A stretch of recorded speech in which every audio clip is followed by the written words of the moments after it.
Halo, untuk kamu yang masih kebingungan bagaimana cara meresensi buku, video ini cocok bagimu. Berikut ini kita akan membahas mengenai langkah-langkah yang dilakukan dalam meresensi buku. Sebelum masuk ke dalam langkah-langkah meresensi buku, kalian pasti telah mengetahui apa yang dimaksud dengan resensi.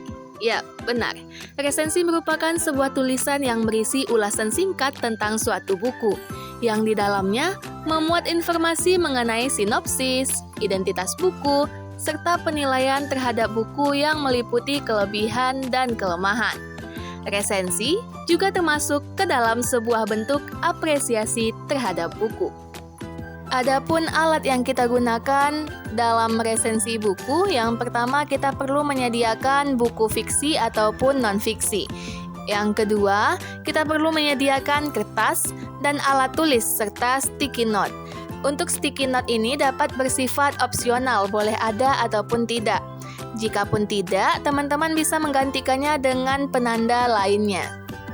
Langsung saja kita masuk ke dalam 7 langkah meresensi buku. Langkah pertama, tentukan jenis buku yang akan kamu resensi. Resensi ini dapat dilakukan terhadap buku fiksi dan non-fiksi. Untuk contoh kali ini, kita akan melakukan resensi terhadap buku non-fiksi, khususnya buku pengayaan. Langkah kedua, bacalah buku dengan teliti dan jangan terburu-buru.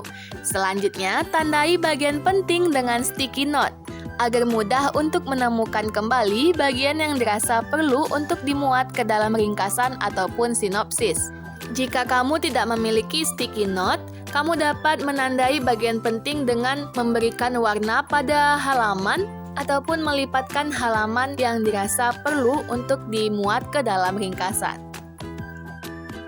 Tahapan keempat, mulailah menulis hasil resensi, yang diawali dengan membuat judul resensi buku dan menuliskan identitas buku yang meliputi judul, pengarang, penerbit, tahun terbit, lokasi penerbitan, jumlah halaman, harga, dan penerjemah jika buku yang diresensi merupakan buku terbitan luar negeri.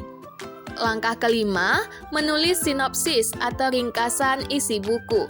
Nah, jika buku terdiri dari beberapa bab, maka ringkasan perlu dituliskan per bab dan atau dapat meringkas keseluruhan isi buku secara umum berdasarkan bagian-bagian yang ditandai dan dirasa penting. Selanjutnya, tuliskan keunggulan dan kelemahan dari buku yang diresensi. Dan yang terakhir, tuliskanlah kesimpulan dari buku yang kalian baca. Nah, bagian ini biasanya berisi rekomendasi mengapa buku ini perlu dibaca ataupun alasan mengapa buku ini kurang cocok untuk dibaca. Itu tadi merupakan 7 langkah yang diperlukan untuk meresensi buku. Semoga video ini dapat membantu teman-teman dalam memahami langkah-langkah meresensi.